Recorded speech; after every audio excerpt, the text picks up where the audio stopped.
Bonjour tout le monde. Aujourd'hui, je vous fais découvrir un petit bijou de jeu de société. Il s'agit du jeu Jepur, un jeu de commerce pour 2 joueurs. Les parties sont très rapides. Les joueurs vont tenter d'être le marchand le plus riche à la fin de la partie. La tâche a l'air simple, mais le jeu est plus complexe qu'il en a l'air. Une partie de Jepur va se dérouler sur un maximum de 3 manches et le premier joueur qui va gagner 2 manches sur 3 va être le vainqueur de la partie. On gagne une manche en étant le marchand à la fin de la manche avec le plus de pièces d'or. Au début de la partie, on va créer un marché qui va toujours être disposé de la même façon. Donc 3 cartes chameau et 2 cartes marchandises. Le marché est toujours composé de 5 cartes.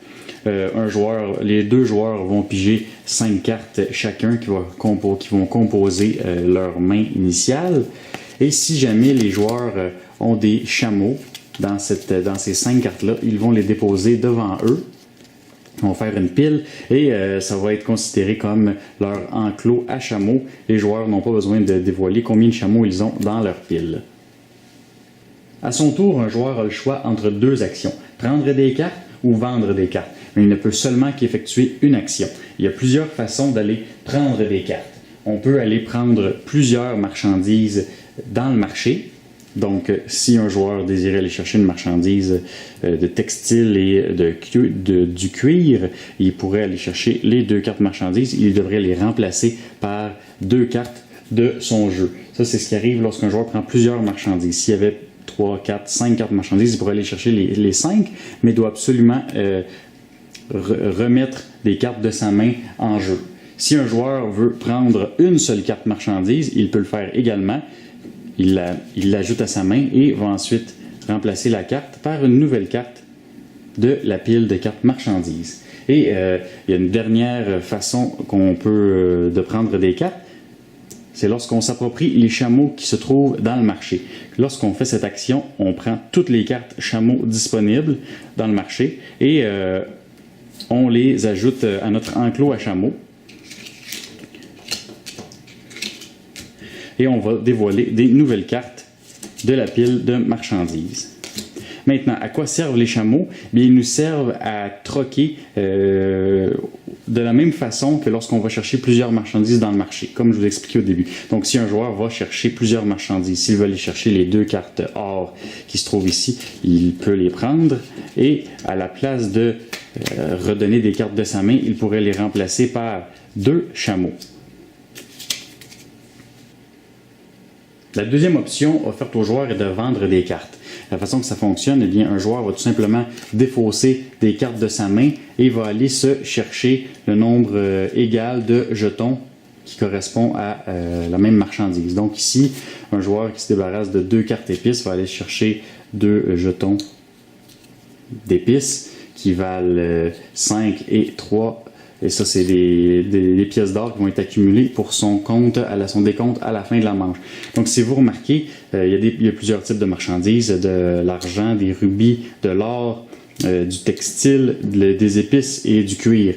Et il y a des marchandises qui valent moins cher, mais aussi, il y a des marchandises dont le prix diminue vers le bas de la pile de jetons. Donc, il y a des marchandises ça va valoir la peine de les acheter au début de la partie. Par exemple, les 2 premiers jetons d'or valent 6 alors que les autres valent 5 pièces d'or. Et il y a également quelque chose d'autre intéressant lorsqu'on vend les marchandises, c'est lorsqu'on vend plus de 3 cartes. 3 cartes et plus lors de notre vente, bien, on obtient un jeton bonus. Donc, si on vend 3 cartes de marchandises du même type, on obtient un jeton bonus et on a un montant secret. On ne sait pas combien on peut avoir. Et si vous vendez 4 cartes, pareil, c'est la même chose. Et 5 cartes, pareil, c'est la même chose. Évidemment, à 5 cartes, le bonus est beaucoup plus grand que lorsqu'on vend 3 cartes. Donc, c'est quelque chose qui est très intéressant à considérer. Une manche se termine lorsque 3 piles de ressources de marchandises sont épuisées ou bien aussitôt que la pile ici de marchandises est épuisée et qu'on ne peut pas recomposer le marché à la fin d'une manche. À ce moment-là, la manche se termine, les joueurs vont faire le décompte de leurs pièces d'or. Le joueur qui a le plus de pièces d'or se mérite un jeton et il est vainqueur d'une manche. Le premier joueur qui gagne 2 manches est le vainqueur de la partie. Et à la fin de chaque manche, le joueur qui a le plus de chameaux dans son enclos va se mériter un bonus de 5 pièces d'or.